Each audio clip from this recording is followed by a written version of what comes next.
Hello, everyone. Today we have Maeve Ronan. Maeve is a Gen Z contrarian who writes about the virtues of individualism and liberty.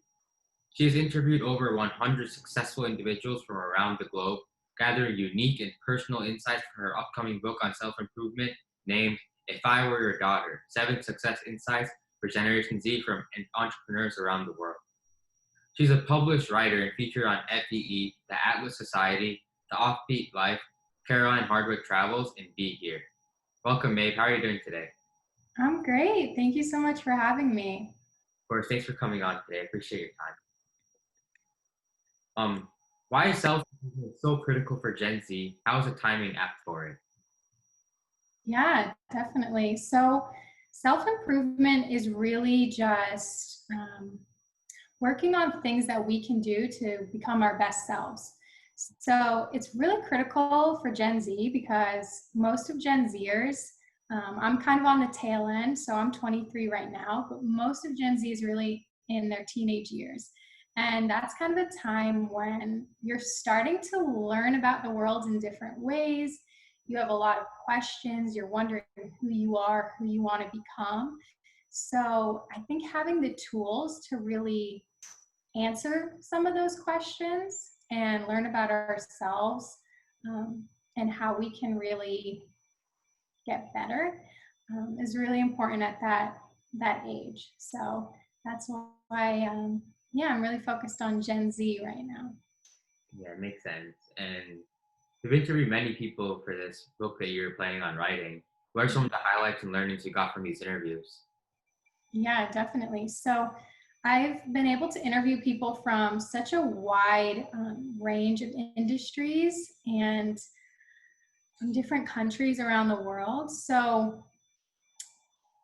But the thing is, there's been these key 7 insights that keep coming up and are repeated over all of these people, which I thought was really interesting. One of the main ones, which I think is so important for people listening, is to just start. So all of these people who are at the top of their craft, they're CEOs, they're best-selling authors, some of them are millionaires. They said they had to start somewhere too. And you're never going to be perfect when you get going. You're never going to know everything when you get going. You just have to learn by doing it. And start by asking for help and starting by writing a blog or practicing every day. So I think that was one of really the main takeaways that a lot of people said was super important in their journeys. And I can relate to that for sure because I'm planning on hosting a summit soon. And honestly, I had all the ideas in my head and I had everything ready, planned out, but executing was the hardest part overall. So I think just doing is really important as well. Definitely. Yeah, definitely. Because then you're going to learn from doing it. And, I think it's going to be great. I think it's awesome what you're doing. But even if it doesn't go well, that's okay. You'll learn and then you can do better next time. A lot to learn from. And you're writing a book. You're doing all these interviews to lead up to your book. Can you tell us a bit more about your book? Yeah, sure. So the book, it's really something that I wish I had when I was 15 years old. So at 15, my parents got divorced, my grandparents died. There was just a lot of life changes, and I became really depressed and dealt with anxiety and panic attacks and just overwhelming perfectionism. And I felt really alone during that time. I knew I wanted to be successful someday, but I just felt trapped in this small school I was in. I felt there was only one path available to me, which was to go to college. And I just wish I had a mentor who would help me with the things I was going through and would show me that there's way more possibility in the world. So the book is really that resource where it goes into stories from people who left college and went to travel the world, people who had traditional schooling experiences and became, CEO of a company. And it really is just to show Generation Z of all the possibilities there are and what you need to do on a daily basis to achieve achieve those goals and those dreams. Makes sense. And while you were coming on about writing this book, what were the biggest challenges you faced? There was a lot of challenges for sure at the beginning. So this idea came about 3 years ago, right before I started my junior year of college. And I hated writing. I always have hated writing. I learned how to become good at it, but never really liked it. But I just felt like I had learned so much since I was in high school that I wanted to give back or to help other people who wanted that knowledge. And this is kind of just my first step of having ideas that I've learned to get into the hands of youth. So I think the biggest challenge has just been overcoming my own self-doubt of thinking I can't do it, of thinking I'm too young, no one's going to listen to me, why will anyone respond? And though I still have self-doubt all the time, I think in doing this, it's helped me realize more is possible than I think. So for example, in reaching out for people for the interviews, I sent an email to Alison Cowser, who's an investor on the TV show Dragon's Den in the UK. And I just sent an email like asking if she'd be up for an interview. And she responded back, sure, and then left her phone number there. I was like, what? Same with, Chip Wilson, who's the founder of Lululemon. I just guessed his email address. I didn't have it. I couldn't find it on the internet. I just guessed it. And he responded back with a quote. So I think a lot of times we just get in our own way to what's possible for us. Yeah, that's great. And it's always important to overcome your hurdles while you're trying to get to your goal. Definitely. Yeah. And throughout this time when you're writing your book, has your family and your friends been very supportive of you? That's an interesting question. Yes and no. So my immediate family, while they've always been supportive, of course they want me to be, safe and successful. So I actually took a leave of absence from college, my second semester junior year, to go live in Ireland. And I was working in a paid job while I was doing the book, but I did hear a lot of concern if I was going to go back or not, from aunts and uncles. And I actually ended up not going back to school because I wanted to get into the workforce. I wanted to get going. I knew what I wanted. So, no one's been outwardly disapproving, and my immediate family is really supportive now, which is great. I have lost some friends along the way. I think not being at school for those final years kind of separates you. If you're off in a different country, it's tough to keep in touch sometimes. But through the book and the project, I've met so many incredible people and so many more friends from different places around the world. So I'm really, really grateful for that. Yeah, that's great. And out of all the people that you talked to during all of this, how did you differentiate between Gen Z entrepreneurs and others? What was the biggest differentiating factors? Yeah, so the people I interviewed are mostly established people in their career. So thinking back to when they were younger, what, with all their knowledge now, what do they wish they knew back then? But I think in working with young people, so I worked as a teacher for a while and a mentor with some different youth organizations. I think Gen Z is really, really special because just of how much is accessible to them with technology.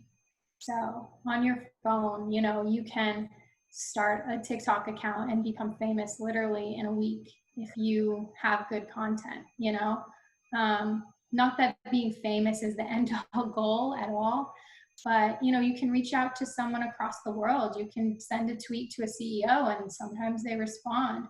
So I think that really sets apart Gen Z. I also think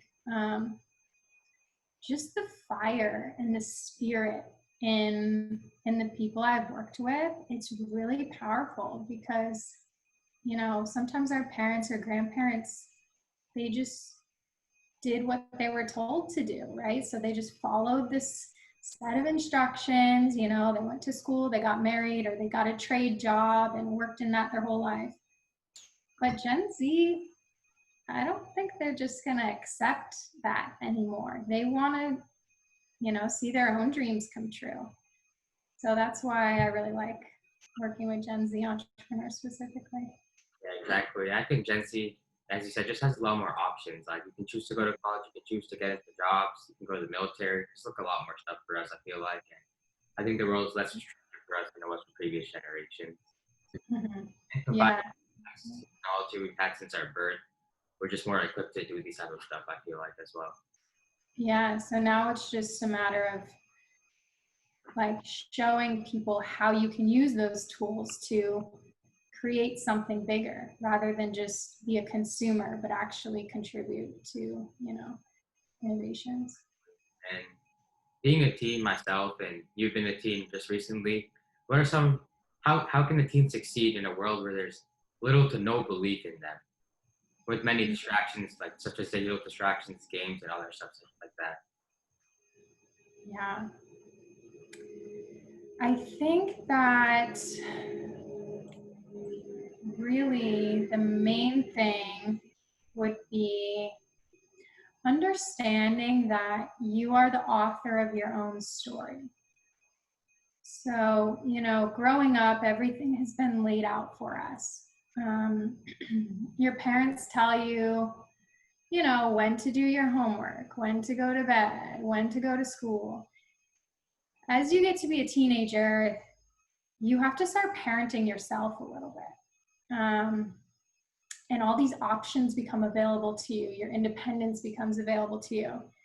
And it's natural for us to think someone else is going to figure our lives out for us, right? If we're hurting, we expect someone else to see it. If we are exceeding in our school, in our classes and want a bigger challenge, we expect someone else to give us this challenge. But it really comes down to being the author of your own story. So, sometimes there are limits and limitations in being a teenager of what you can do, when, where. You can't always just go off on your own and do what you want to do. There's still responsibilities you have. But I think understanding that can help you start to think about what you want your life to be like and know that you can make it happen. Probably not as a teenager, but you can start planning. And then once you get more of those freedoms, going into your 20s, you can make more of them happen. Exactly. That's really important to remember. And further to that, what are some of the toughest challenges today that Gen Z faces, and how can we overcome them? Yeah. I think just from what I have seen, I think having a victimhood mindset is a really big problem today with Gen Z, just in the sense that they have all this passion and they see what's wrong in the world and they want to change it, which is amazing. But, they tend to just view themselves as a victim and point the finger at people and, just go to Twitter to complain and to call people out. But what I wish Gen Z would see is that if they looked inward and see how they can be a better member to their community, how they can be a better friend, how they can become smarter, wiser, stronger, that they're actually going to have more of an impact in society and have more of an option to change the world.